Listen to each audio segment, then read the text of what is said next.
Perkenalkan, nama saya Nursia Manalu, NIM 1219110157, kelas SI 19 MBI, mata kuliah KDWDM atau Konsep Data Warehouse, Data dan Data Mining. Di sini saya akan mereview dari judul analisis pengambilan keputusan dan strategi pemasaran di tingkat kebutuhan kolor Indonesia atau kasus agribisnis atau kolor Madura. Untuk jurnalnya, Jurnal Sains dan Sanitis. Untuk volume dan halamannya, volume 06 nomor 2 halaman 293 sampai 296 di tahun 2017. Penulisnya Wira Arta, IC Negro NP, dan Prasetyo NE. Reviewnya saya sendiri, Nursia Manalu. Permasalahan potensi kelor yang bagus namun belum tereksplor secara mendalam di bidang pemasaran. Kebijakan pengambilan keputusan untuk menjual barang tetap pada konsumen tepat waktu yang tepat dibutuhkan dan menghadapi persaingan bersamaan secara global. Dan untuk metode penelitiannya, penelitian menggunakan pendekatan pengambilan keputusan strategi yang bersifat deskriptif kualitatif. Strategi yang dilakukan dalam penelitian ini menggunakan strategi survei. Untuk kesimpulan, strategi word of mouth atau rekomendasi produk dinilai perusahaan efektif dalam memasarkan produk perusahaan. Salah satunya yaitu dari pemerintah kepada pihak terkait seperti Dinas Kesehatan, baik secara individu atau kelompok terhadap produk kelor, bertujuan untuk memberikan informasi secara formal. Langkah strategi lain yang dilakukan perusahaan untuk memasarkan kelor secara nasional. Secara nasionalnya adalah diversifikasi produk menjadi beberapa bagian. Beberapa produk tersebut dijual dalam berbagai macam ukuran dan harga menyesuaikan pasar setiap produk. Untuk menjangkau pelanggan, perusahaan mengedarkan produk melalui distributor yang akan di 6 kota. Hasil dari pengambilan keputusan tersebut membuat perusahaan mendapatkan permintaan tambahan dari luar negeri. Hasil tersebut mengambilkan perusahaan kepada identifikasi awal yang merevitasi standar operasional produk atau SOP perusahaan baik dalam faktor produksi atau penjualan untuk mencapai target pasar Indonesia dan luar negeri. Revitalisasi SPO tersebut berdampak pada peningkatan kebutuhan produksi yang akan dilakukan untuk memproses daun kelor basah atau melakukan 1 ton daun kelor basah untuk diproses setiap harinya. Begitulah hasil review dari part 1. Terima kasih. Baik, perkenalkan, nama saya Leonardo Sulaiman dari kelas SI 19 BISIF dengan NIM 1219110012. Kali ini saya akan menjelaskan mereview jurnal yang kedua, yang part 1. Di sini saya mereview jurnal dengan tema pengaruh kompetensi terhadap kinerja karyawan atau survei pada PT Frisian Flag Indonesia wilayah Jawa Barat. Nah, jurnal ini judulnya Majalah Ilmiah Unicom.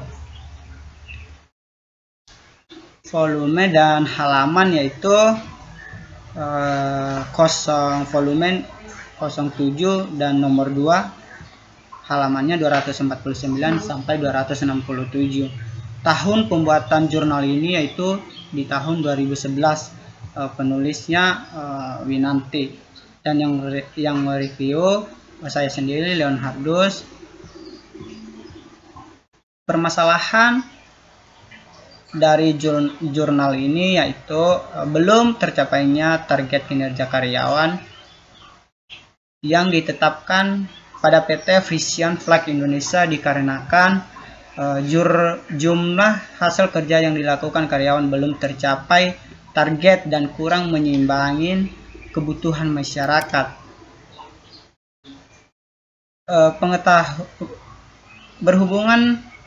pengetahuan mengenai pekerjaan dan keterampilan yang berhubungan dengan pekerjaan masih relatif sempit, kurang mampu menciptakan gagasan baru dan memecahkan persoalan-persoalan yang muncul, kurang semangat dan melaksanakan tugas-tugas baru, dan rasa tanggung jawab kerja yang masih relatif kecil.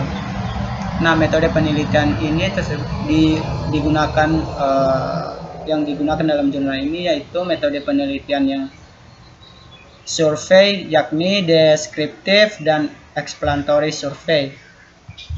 Nah, kesimpulan dari jurnal ini adalah berdasarkan penelitian yang ditunjukkan di atas bahwa yang pertama, pimpinan di PT Frisian Flag Indonesia wilayah Jawa Barat harus memperhatikan kemampuan karyawan dalam memahami lingkungan secara objektif dan moralis, pengendalian emosional, dan membangun jaringan kerja sama serta mempengaruhi rekan kerja atau bawahan agar kinerja karyawan dapat meningkatkan sejalan dengan tujuan perusahaan. Yang kedua, karyawan di PT Frisian Flag Indonesia Jawa Barat bukan hanya sekedar mampu menyelesaikan pekerjaan sesuai dengan jadwal, dan pekerjaan juga harus diselesaikan secepat mungkin tanpa menunggu perintah.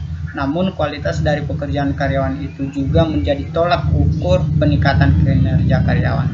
Baik, sekian.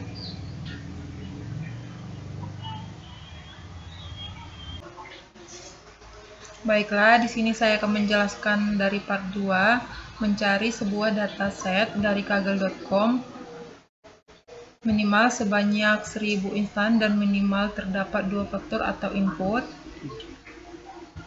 Terdapat 7 vektor atau input.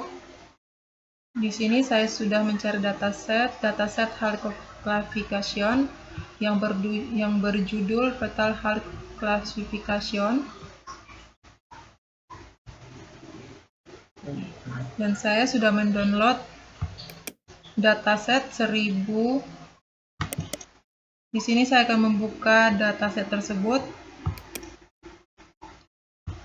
Datasetnya terdapat 2000 lebih.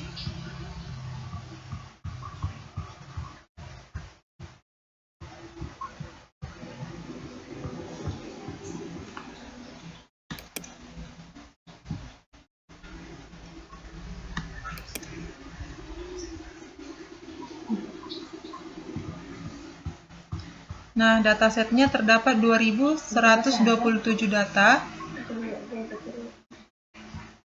Baiklah, begitu penjelasannya untuk mencari data dari dataset dari kaggle.com. Terima kasih. Baik, saya akan menjelaskan yang part 3 dengan menggunakan Orange Tree. Pertama, dalam membuat datasetnya, gunakan widget CSV. Di sini saya sudah membuat CSV-nya, dan di dalam CSV-nya ini saya sudah import data.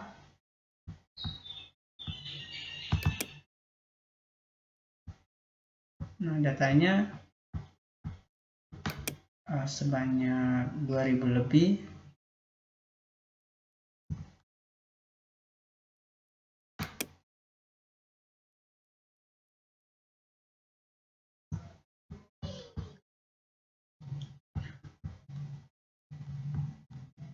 Nah, datanya juga menggunakan koma. Ini juga bisa dibuat auto, bisa numerik, tapi saya menggunakan auto aja. Fitur inputnya lebih ada 22. Ini juga menggunakan desimal. Terus saya juga udah membuat data tabelnya.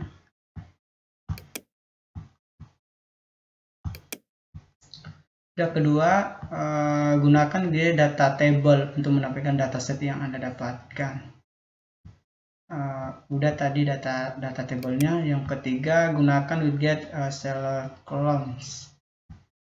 Nah, Seller Columns-nya Saya ubah heteroscene width.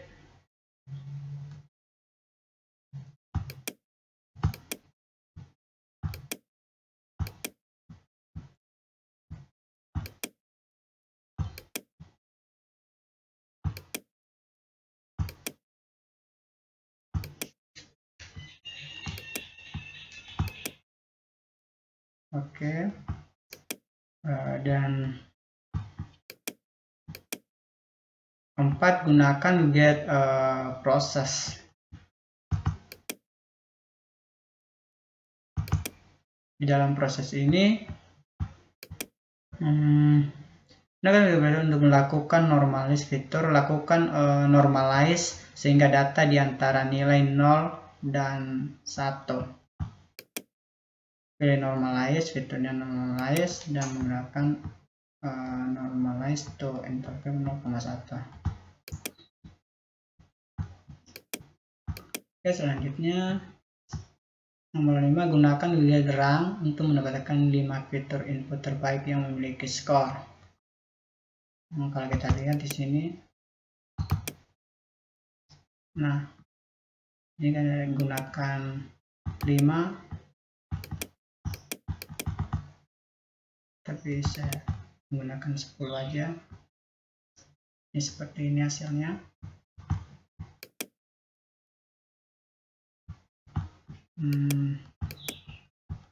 Terus selanjutnya gunakan juga scat plot, test scat plot,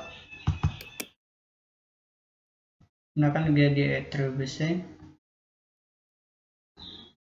scat plot. Nah, kayak ini dia kalau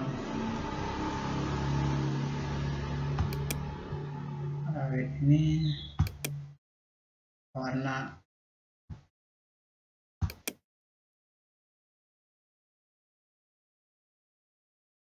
Terus sebenarnya di distribution, sama distribution juga. Nah, distributionnya kayak gini.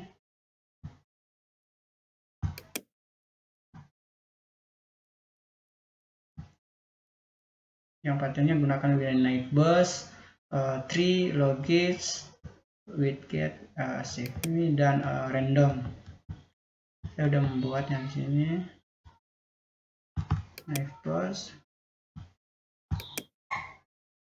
score, dan bagian D gunakan widget test and score. Gunakan widget conversion, matrix, dan prediction.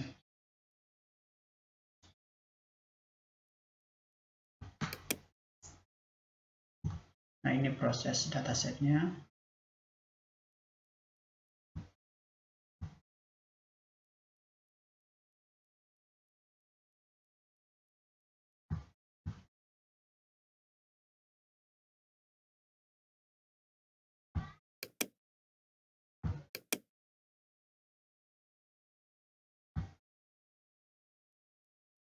Baik, sekian presentasi dari kelompok saya yang part 3. Kurang lebih, mohon maaf. Terima kasih.